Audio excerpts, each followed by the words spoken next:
Hello viewers, আজ আমরা কথা বলতে এসেছি বাংলাদেশ এবং ইন্ডিয়ার মধ্যকার টেস্ট ম্যাচের বাংলাদেশের ফিল্ডিং সাইড নিয়ে। Silly run out miss, catch miss, যা এখন বর্তমানে ম্যাচটিও মিস।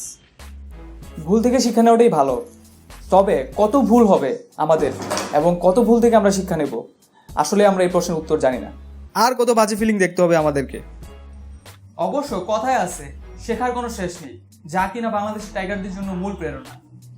গত 3 সিরিজে পরিসংখ্যান ঘাটলে দেখা যায় আফগানিস্তানের সাথে 3 ওডিআই 3টিতে ক্যাচ মিসের সংখ্যা 4টি, ইংল্যান্ডের সাথে 3 ওডিআই এবং 2 টেস্টে ক্যাচ মিসের সংখ্যা দাঁড়িয়েছে 8টি, নিউজিল্যান্ডের সাথে পুরো সিরিজে ক্যাচ মিসের সংখ্যা ছিল 17টি। এখন ইন্ডিয়ার সাথে একমাত্র টেস্টের প্রথম ইনিংসে রয়েছে বরাবরের মতো catch miss, silly run out miss এবং মুশফিকের হাস্যকর স্টাম্পিং। এই যেন captain leading from the front. এগুলো হচ্ছে প্রফেশনাল ক্রিকেটারদের পারফরমেন্স অন দ্য ফিল্ড। আগে ওয়ার্ল্ড ক্রিকেটের বাজে পারফরমেন্স, বাজে ফিল্ডিং এর তকমা ছিল পাকিস্তানের, যার সুযোগ্য বর্তমানে আমরা।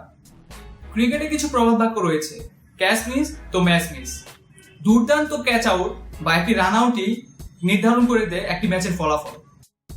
সেখানে এইসব ভুলগুলো আমাদের চোখে আঙ্গুল দিয়ে দেখিয়ে দেয় আমরা কত পিছিয়ে, যা কিনা বাংলাদেশের কোটি ক্রিকেট ভক্তদের জন্য খুবই দুঃখজনক।